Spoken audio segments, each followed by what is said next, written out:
Welcome, everyone. I want you to listen to me very carefully today, because what I'm about to share is not just another English learning video. This is the exact way I went from freezing in conversations to speaking confidently, without even thinking in my native language first. If you've ever been in a situation where you understood the words, but your brain refused to respond, where you felt trapped between languages, where you had so much to say, but all the sentences died in your mind, then this video is for you. I know what that feels like. I know the frustration of knowing the answer in your head but saying nothing because you're scared you'll sound stupid.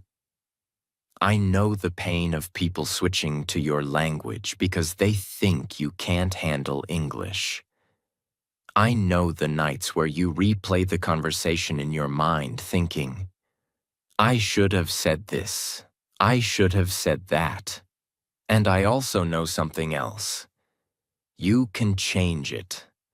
You can reprogram your brain so that English is not just something you study, but something you think in. When that happens, you don't pause to translate. You don't search for words. You speak naturally without hesitation, like it's your first language. Today, I'm not just going to tell you how to do it. I'm going to take you through my own journey. From the day I hit my breaking point, to the moment I could have real conversations without fear. I'll share the small techniques that changed everything for me. The things no textbook will ever teach you. By the end of this video, you will understand why thinking in English is the only way to fluency. Learn how to train your mind step by step. Know exactly what to do from the moment you wake up until you go to sleep to make English your brain's default language. And most importantly, believe that you can do it, no matter how shy, slow, or nervous you feel now. So, if you've been stuck, if you've been frustrated, if you've been wondering, will I ever speak naturally? Stay with me. Because this is the video that will finally give you the breakthrough you've been waiting for. Chapter 1. The Breaking Point. My name is Daniel Carter. I'm 25 years old, and this is the story of how I finally started thinking and speaking in English. I grew up in a small town in Spain. My English wasn't terrible. I could understand movies with subtitles. I could pass school exams. But speaking, that was my nightmare. The problem wasn't vocabulary. It wasn't grammar. It was my brain. Every time I tried to speak, my thoughts came in Spanish first. Then I had to translate them into English. And while I was translating, the conversation moved on without me. One morning at the cafe where I worked, a British couple came in. They smiled warmly. Good morning. Can we get 2 cappuccinos, please? Easy sentence. I understood every word, but my brain froze. It was like someone pressed the pause button inside my head. Spanish words started fighting with English words. By the time I opened my mouth, my hands were shaking. I mumbled, one moment, and walked away. They weren't rude. They didn't laugh. But they looked uncomfortable. And that was worse than being laughed at. I felt like I had failed them, failed my job, and failed myself. All in 10 seconds. That night, I lay in bed replaying it. The scene kept looping, their voices, my silence. I thought, this will keep happening for the rest of my life if I don't change something now. It wasn't just about cappuccinos. I had bigger dreams. My boss had told me, Daniel, we might open a cafe in London. If your English improves, I could send you there. But I knew, the way I was now, I would never get that chance. That was my breaking point. That night, I promised myself, From tomorrow, I will stop translating. I will train my brain to think in English every single day until it becomes natural. Even if it feels weird, even if people think I'm crazy, even if I make mistakes. It wasn't a casual goal. It was survival. It was my future. And that promise changed my life. Chapter 2. The Big Decision. The next morning, I woke up earlier than usual. I didn't know exactly how to start, but I knew one thing. If I wanted to stop translating, I had to live in English, not just study it. I sat on the edge of my bed, my heart racing like it was the first day of a new job. The promise I made to myself last night wasn't just a thought. It was a contract. If I broke it, I wasn't just losing time. I was losing the future I wanted. The first thing I did that morning was simple but powerful. I looked around my room and named everything I saw in English. Bed, pillow, blanket, window, chair. Then I added more detail. Soft pillow, blue blanket, open window, wooden chair. At first it felt slow. Sometimes I couldn't remember a word, so I had to search for it on my phone. But I didn't feel bad about it, because every time I found a word, it was like adding a new tool to my mental toolbox. When I brushed my teeth, I didn't think, Estoy cepillándome los dientes. I forced myself to think, I'm brushing my teeth. It was awkward at first. My brain kept trying to switch back to Spanish. But every time it did, I pulled it back to English. It was like training a puppy. It runs away, but you gently bring it back. Over and over. That's how you train your brain, too. On the way to work, I looked at everything. Cars, traffic lights, shops, and described them in English in my head. Red car stopping. Woman in a yellow coat crossing the street. Small bakery on the left. At first, I was only using short, simple sentences. But that was fine. I wasn't trying to be perfect. I was trying to be consistent. At work, I decided to do something uncomfortable. Whenever an English-speaking customer came in, I would force myself to greet them in English first, even if they looked surprised. I didn't wait for the perfect sentence in my head. I just said something simple. Good morning, how are you today? The first time, my voice shook. The second time, I spoke a little faster. By the third time, I noticed something amazing. The sentence came out faster than before. I didn't translate it word by word. It was just there.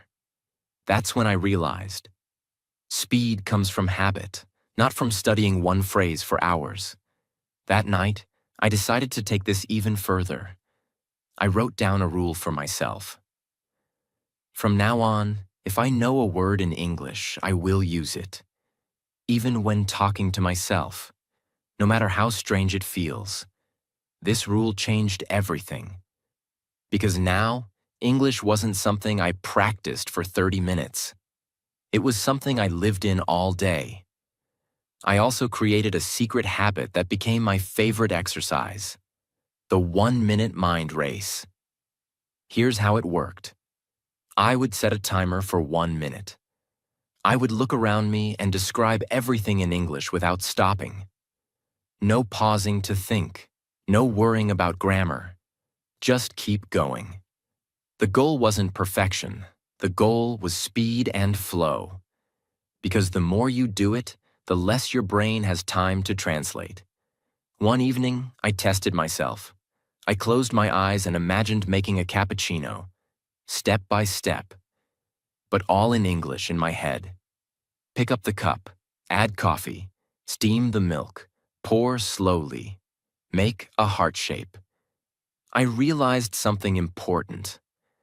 When I imagine actions in English, speaking becomes much easier later. It's like my brain already practiced before I even said the words out loud. After only a few days of doing this, I noticed small changes. Sentences started appearing in my mind without translating. I was remembering words faster. I didn't panic as much when someone spoke English to me.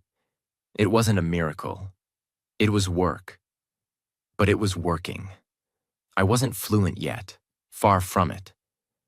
But for the first time in my life, I could feel myself moving in the right direction. Not just studying English, but becoming someone who lives in English. And that feeling was addictive. Chapter 3. The Silent Days. After a week of living in English as much as I could, I noticed something strange. Some of my best progress wasn't happening when I was talking. It was happening in complete silence. It took me a while to understand why. When you're silent, you have space. No one is rushing you. No one is judging you. Your brain can process, experiment, and replay sentences freely. So I started using silence as my secret training ground. Morning silence practice. I would wake up, sit on my bed, and spend 5 minutes in total quiet. No phone, no music. During those 5 minutes, I would imagine a conversation in English. Sometimes it was simple. Ordering breakfast in a cafe. Asking for directions. Talking to a friend about the weather. But here's the rule I made. The conversation had to be inside my head in English only. If my brain tried to sneak in a Spanish word, I replaced it instantly with an English one, even if it wasn't perfect. This is where I discovered something powerful. When you imagine a conversation fully in English, your brain starts building faster, smoother connections between words. Later, when you speak for real, those connections are already waiting for you. One day, I was sitting at the park on my lunch break. I picked up my coffee cup and decided to tell its story in my head. In English. This is a paper cup. It's white with a brown sleeve. I bought it from the cafe across the street. The coffee smells strong. The lid is a little loose. Then I pushed it further. I made up a story. Maybe this cup came from a factory in another country. Maybe a worker packed it with hundreds of others in a big box. Maybe it traveled on a ship. Now it's here, in my hand. Why was this important? Because it stretched my English thinking beyond basic descriptions.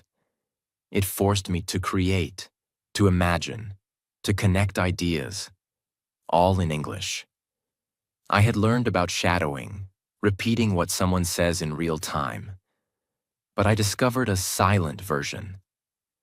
I would watch English videos and move my mouth to match the speaker, but without making any sound. It sounds strange, but it trained my mouth muscles while also letting me focus on rhythm, lip shape, and speed without worrying about my voice. When I later spoke out loud, my mouth felt ready. When I was on the bus or walking down the street, I would narrate everything silently in my head. The man next to me is reading a newspaper. The driver is wearing sunglasses. The road is bumpy. The shop has a blue sign. It was like writing a book in my brain, constantly adding English sentences to match my surroundings. Over time, I didn't even have to force it. The sentences just appeared. Another powerful thing I did in these silent days. Replaying my past conversations in English, but fixing them. Example. If earlier that day I had said to a customer, "You wait one moment," I would silently replay it later as, "Could you please wait a moment?" This way, my brain got used to better sentence structures without the pressure of a live conversation. Within 2 weeks of doing this, I could think in English for several minutes without switching back to Spanish. My vocabulary was growing naturally because I was constantly searching for words to describe things. I felt calmer when speaking because my brain had already practiced in silence hundreds of times. One night, I realized something big. I was lying in bed, thinking about my day, and I noticed I was doing it entirely in English without trying. That had never happened before in my life. But I knew this was just the foundation. Silent thinking was powerful, but if I stayed silent forever, I would never truly master speaking. The next step was scarier. Taking all that silent English in my head and bringing it out into the real world, where mistakes could happen. And that step changed everything again. Chapter 4. The first out-loud attempts. After weeks of silent training, I felt like I had built a secret English world in my head. But I knew, if I kept it there forever, it would stay locked away. The next challenge was to open my mouth and let it out. And this part terrified me. Because silence is safe. Speaking is exposure. The first day I decided to speak more, I didn't aim for long conversations. I just aimed for one clear English sentence in the real world. I told myself, don't try to be perfect. Just get the words out. That morning, I was at the cafe before opening. The delivery man arrived with boxes of milk and coffee beans. Normally, I'd greet him in Spanish. But that day, I opened the door and said, "Good morning, how are you today?" It was short, simple, but it was out loud. The first thing I noticed was how different my voice sounded when speaking English. It felt slower, like my mouth was testing every sound. I realized this was because my muscles weren't used to moving in English patterns. So I decided to add mouth warm-ups before speaking, repeating tricky English sounds 5 to 10 times. The, like in think, this. R, like in really, right. Ending sounds like in make, hope, fast. These few minutes made my voice feel freer, my jaw more relaxed. The next step was shadowing out loud. This time, no silent lip-syncing. I matched my voice to the speaker in real time. If they spoke fast, I spoke fast. If they paused, I paused. I didn't care if I made mistakes. My focus was rhythm and flow. I started with short YouTube clips of interviews. One of my favorites was a 2-minute coffee shop conversation. I played it 10 times in a row until my voice almost matched theirs word for word. At work, I set a secret daily goal. Say at least 5 sentences in English before going home. If customers didn't give me the chance, I created the chance. Asking, "Would you like sugar?" Saying, "Your coffee will be ready in a moment," or simply, "Enjoy your drink." The first few times my voice trembled, but each time I spoke, the fear shrank a little. One afternoon, a tourist asked, "Do you know where the nearest ATM is?"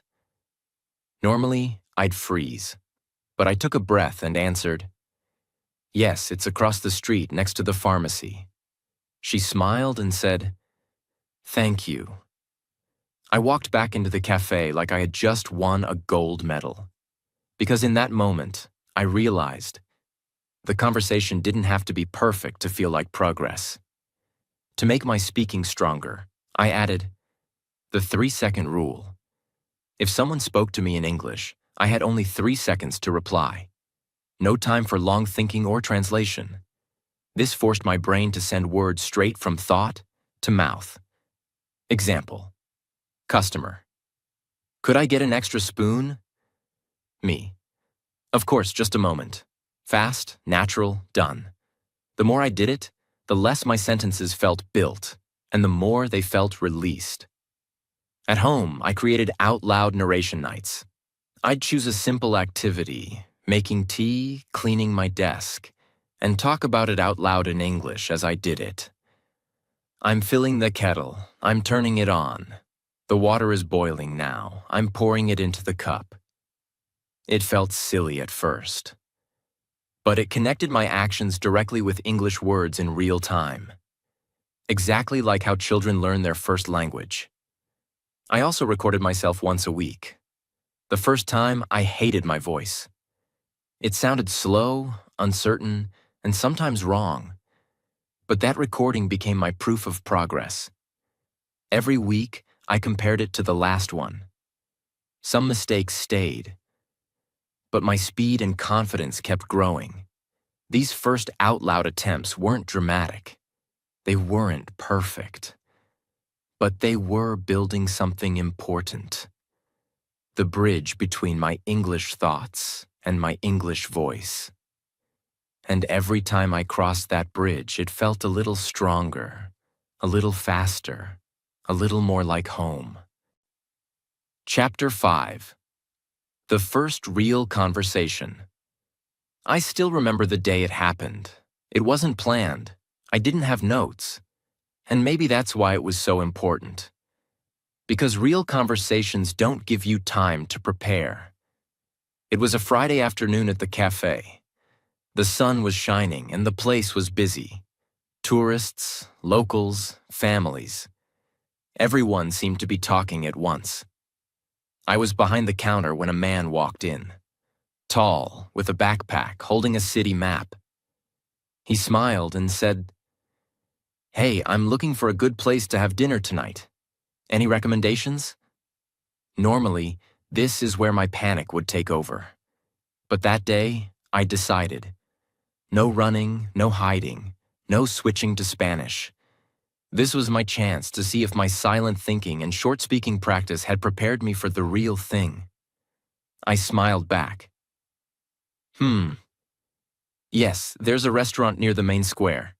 They serve really good seafood. He leaned on the counter. "Oh, that sounds great. Is it expensive?" I didn't know the perfect way to say not too expensive, but I remembered my rescue strategy. Keep it simple, but keep it moving. "It's not too expensive. The food is good, and the place is beautiful at night." He nodded. "Nice. And do I need a reservation?" Reservation. That word flashed in my mind. I had learned it months ago, but never used it. This was my moment. "Yes, maybe. On weekends, many people go there. You can call them." Here's what I noticed. I wasn't speaking perfectly, but I wasn't freezing either, and my brain wasn't translating. It was just responding. He smiled. "Thanks for your help. By the way, you speak English really well." Those words. They felt like a reward for every silent practice, every nervous sentence, every early morning mouth warm-up. After he left, I replayed the conversation in my head. Not to criticize myself, but to upgrade it. Example.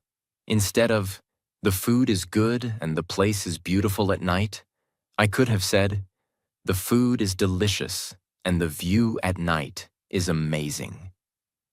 This is something I now call conversation rebuilding. After every talk, I replay it in my head and improve my sentences so my brain is ready for next time. I also learned a huge lesson that day. The goal is not to say everything perfectly. The goal is to keep the conversation alive. If you forget a word, you can. Use a simpler synonym. Delicious. Really good. Describe it. Reservation. Call before you go. Or gesture if needed. The important thing is, don't stop talking. From that day forward, I made a new rule. One real conversation in English every day. It didn't matter if it was with a tourist, a colleague, or even online. One conversation every single day.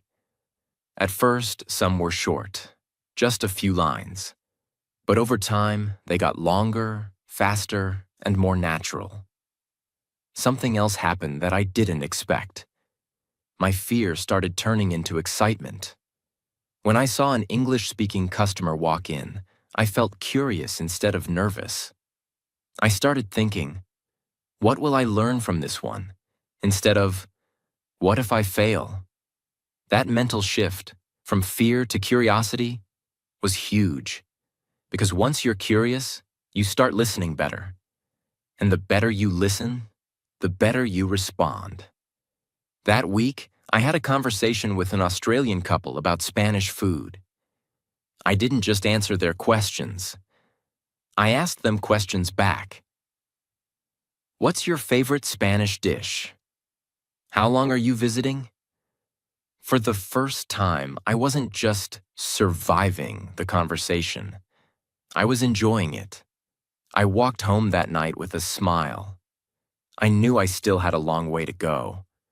My sentences could be smoother. My vocabulary could be bigger. But I had crossed a line I thought was impossible. I could have a real, unscripted English conversation without freezing. And once you cross that line, you never want to go back. Chapter 6. Breaking the Translation Habit. After my first real conversations, I felt unstoppable for a few days. But soon, I noticed something holding me back again. It wasn't fear this time. It wasn't shyness. It was the one habit I had carried with me since I started learning English, translating in my head. Even during good conversations, I realized some of my sentences were still taking the long route in my brain. Native language, English, speak. It was faster than before, but still not instant.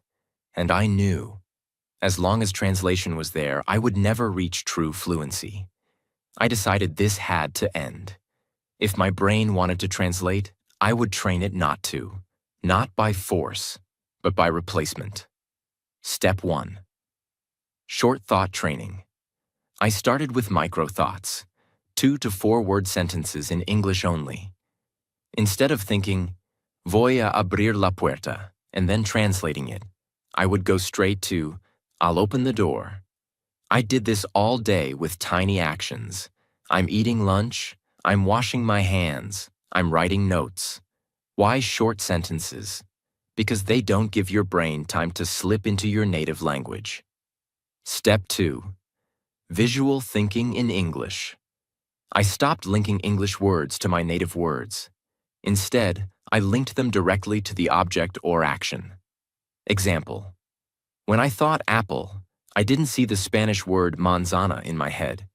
I saw an actual apple, shiny, red, fresh, and connected it straight to the English sound apple. This way, there was no middle step. The English word became the first and only label in my mind. Step 3. Real-world reaction speed. I created small reaction challenges for myself. If I saw something happen around me, I had to name it in English immediately without pausing. Bus arrives? The bus is here. Child running. The boy is running. Coffee spills? The coffee spilled. At first, I hesitated, but after weeks of doing this, the speed improved so much that I didn't even realize I was doing it. Step 4. Ban on mental translation. I set a strict personal rule. If I caught myself translating, I stopped mid-sentence and rebuilt it in English. Example. If my brain started with voy a tomar un descanso, I paused and thought directly in English. I'm going to take a break. At first, it slowed me down. But slowly, the direct English thinking became natural. Step 5. Rescue phrases to keep flow. One big reason people translate is because they don't know a word.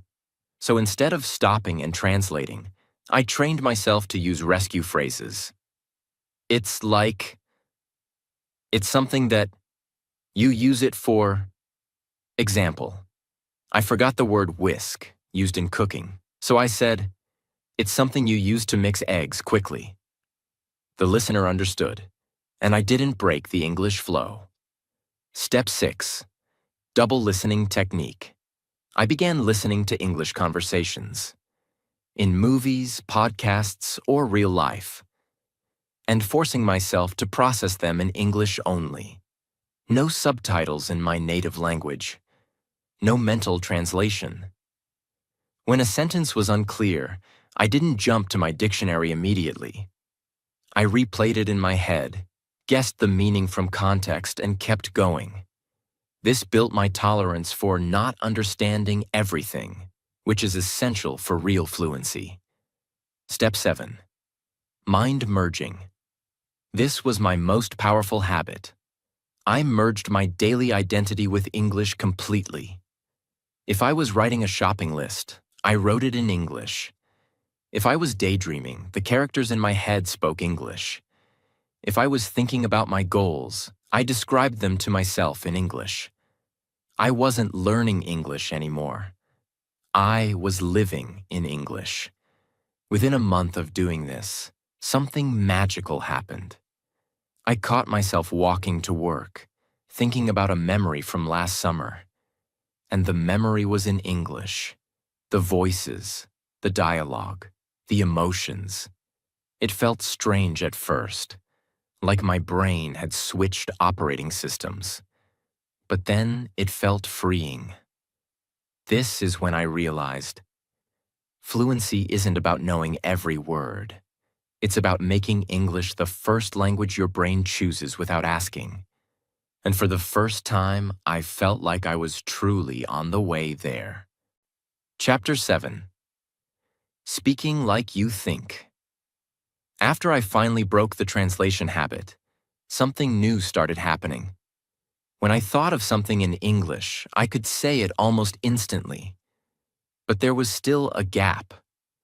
My spoken sentences were simpler than the thoughts in my head. I wanted more than just good enough English. I wanted my spoken words to match the complexity, emotion, and speed of my thoughts. I began noticing this gap during conversations at the cafe. For example, a tourist once asked, "What's the best thing about living here?" In my head, I had a long, detailed answer about the smell of fresh bread in the mornings, the energy of the market, the old streets at night. But what came out of my mouth was, "It's nice. People are friendly." It wasn't wrong, but it didn't match what I really wanted to say. I decided to fix this with a new kind of training, thought-to-speech expansion. The goal was simple.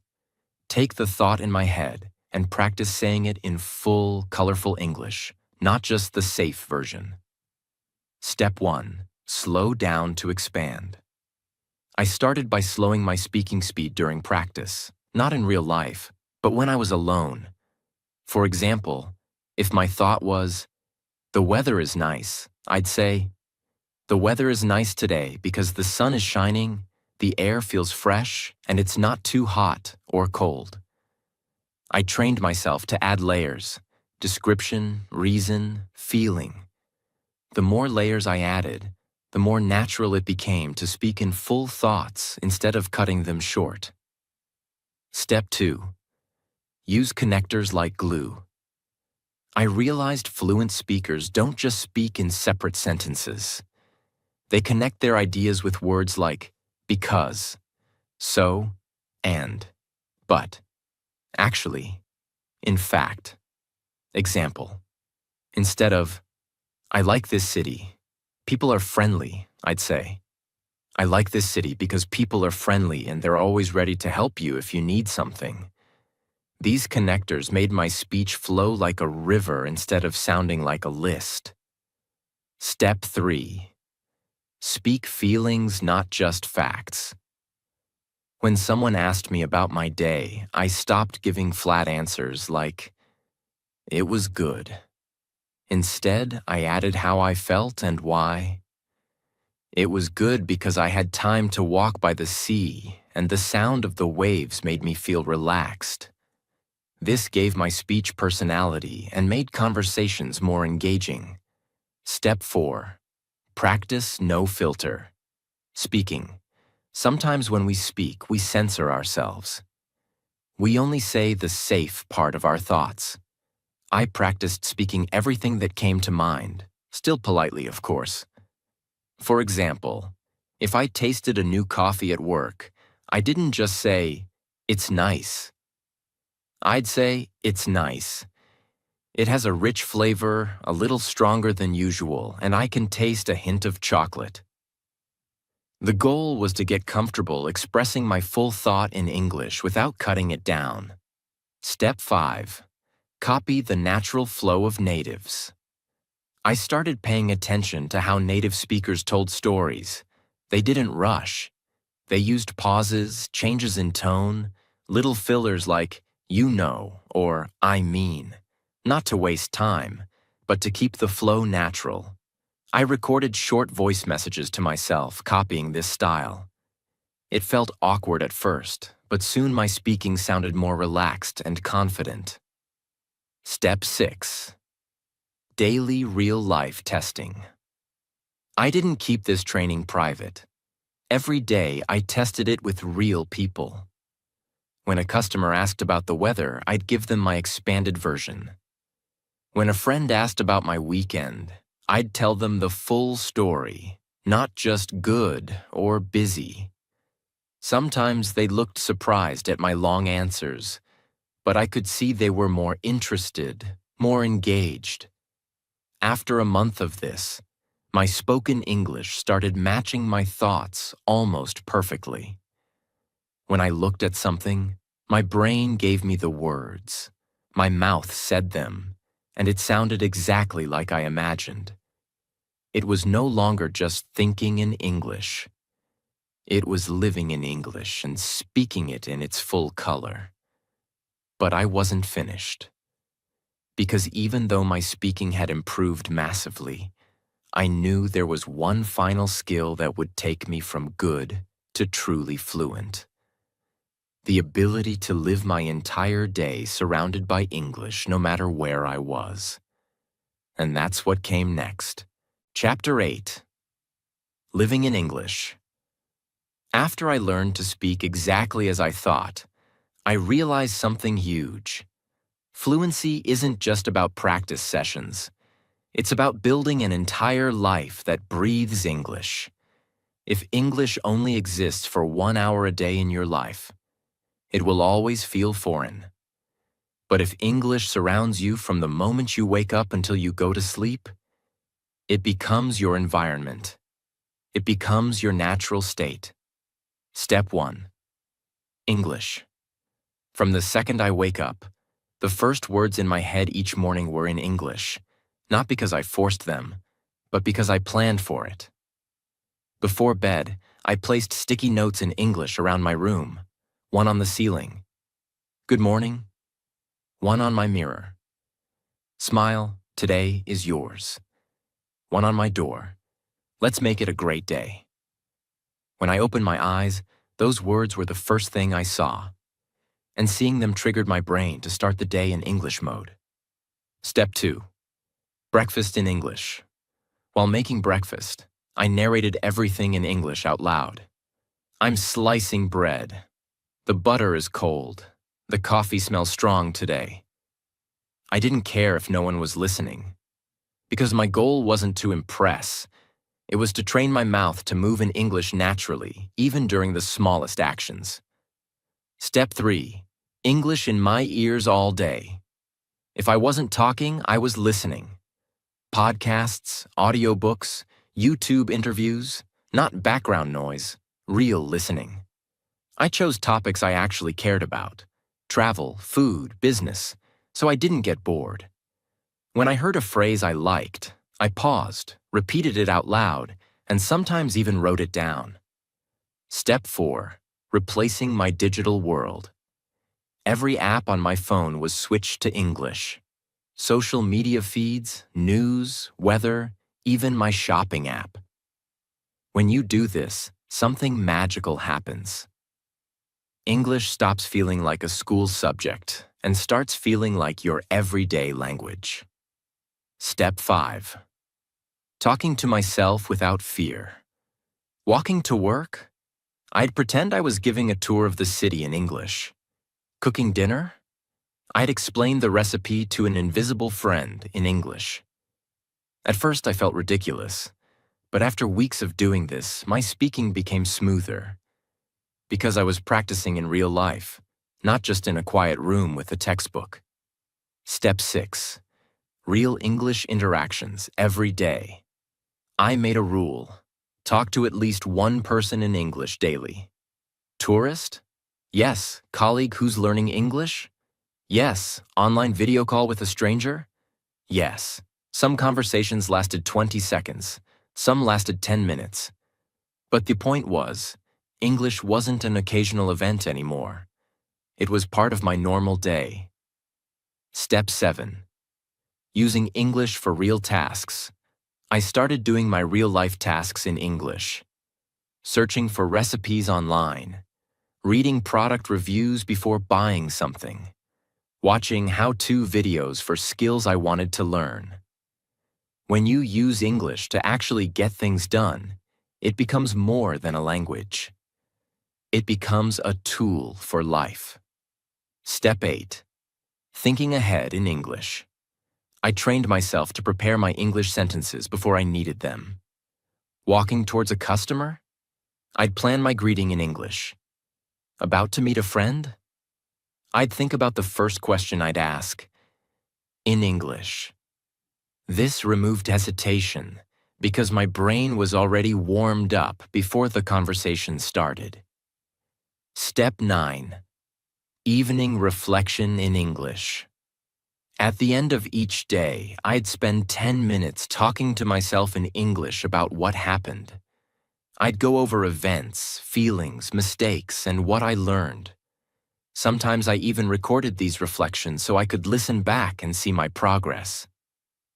Step 10. Falling asleep in English. My final step was to end the day in English too. Before sleeping, I'd listen to a calm English audiobook or imagine a story in English in my head. Some nights, I'd replay a great conversation I had that day, word for word. By doing this, I wasn't just studying English. I was living inside it 24/7. After a few months of this, something incredible happened. I stopped switching between languages. My mind didn't need to warm up anymore. English wasn't a guest in my life. It was part of me. But I still wasn't done. Because now it was time for the stage that would make my English not just fluent, but unshakable, even in the most unexpected high-pressure situations. And that's exactly what came next. Chapter 9. The Pressure Test. Living in English had changed my daily life. It was no longer a study habit. It was my reality. But I knew something. Being fluent in your own comfortable routine is one thing. Speaking fluently under pressure, that's a different game. Why pressure matters. When you're relaxed, you have time to think. When you're under pressure, a job interview, a fast conversation, a public question, your brain can panic. And if you haven't trained for that, your fluency can disappear in seconds. I didn't want sometimes fluent. I wanted unshakable fluency. The kind that stays with you even when your heart is racing. It came unexpectedly. One morning, the cafe was full, and my boss asked me to handle a group of 6 foreign tourists, all speaking English, all ordering at once. They were talking quickly, interrupting each other, laughing, asking for changes. A few months earlier, this would have crushed me. But I took a deep breath and focused on one sentence at a time. Okay, 1 cappuccino with no sugar. Sure, 2 croissants, warm or cold? Yes, we can add extra milk to that. When you're under pressure, the key is to simplify. Don't try to be perfect or use fancy words. Keep the flow alive with short, clear sentences, and your brain will keep up. I started creating pressure drills for myself to prepare for situations like this. I'd set a timer for 1 minute and try to answer rapid-fire questions out loud without pausing. Questions like, what did you do yesterday? Describe your favorite food. Tell me how to make tea. The rule was, no silence longer than 2 seconds. I'd pick a random object, a shoe, a pen, a lamp, and speak about it in English for 1 full minute. It forced my brain to create sentences even when I wasn't ready. I'd practice speaking while the TV was on or with background cafe sounds playing. It taught me to focus on my own voice and block out distractions. A month later, my boss introduced me to a friend who owned a small hotel. She needed someone who could greet guests in English. She spoke to me directly, in English, asking about my work experience. My heart was pounding, but my mind didn't freeze. I spoke slowly, smiled, and used everything I had learned. Clear sentences, connectors, and feeling in my answers. When I walked out, she told my boss, "He's confident. I like the way he explains things." Another day, I was walking home when a lost traveler stopped me. He asked for directions to the train station, but in a heavy accent I wasn't used to. Months ago, I would have panicked. Now I listened carefully, caught the key words, and replied with a full answer. Not just go straight, but go straight for 5 minutes, then turn left after the bank. You'll see a big blue sign for the station. He understood perfectly, and I walked away realizing I wasn't just surviving under pressure. I was helping people. After enough pressure situations, something strange happened. Instead of dreading them, I started looking forward to them. I wanted more fast conversations, more unexpected questions, more situations where my brain had to work at full speed. Because every time I passed a pressure test, my English muscles grew stronger. By this point, I wasn't just learning English. I was proving to myself day after day that my English could survive in any situation. Chapter 10. The Fluent Life. It was a warm summer evening. I was standing in the lobby of a hotel in Madrid, wearing a suit instead of my cafe uniform. Months ago, I could barely take a coffee order in English without freezing. Now, I was about to speak to a room full of international guests. This wasn't a casual chat. This was the moment I had been unknowingly training for since that morning with the British couple. The day I hit my breaking point. The hotel manager approached me. "Daniel, we have some guests from Canada, the US, and the UK. They're interested in learning more about the city. Could you welcome them and give them some recommendations?" My heart raced, but not from fear. It was from excitement. I was about to speak English, freely, naturally, in front of a group. And I didn't need notes, translations, or rehearsals. They gathered in front of me, smiling, curious. I took a breath and started. "Good evening, everyone. Welcome to Madrid. I'm Daniel, and I'm so happy to see you here. Tonight, I want to share a little bit about this beautiful city. Not just the famous spots, but the hidden corners I think you'll love." I didn't just list tourist attractions. I painted pictures with my words. In the morning, you can walk through El Retiro Park. The air is fresh, the trees are alive with birds, and if you go near the lake, you'll see the sunlight dance on the water. In the afternoon, explore the local markets. Try the olives. They're salty, rich, and taste like the Spanish sun itself. And in the evening, sit at a small tapas bar, order patatas bravas, and let the city's energy surround you. They listened. They nodded. Some even closed their eyes as if they were already there. And here's what hit me.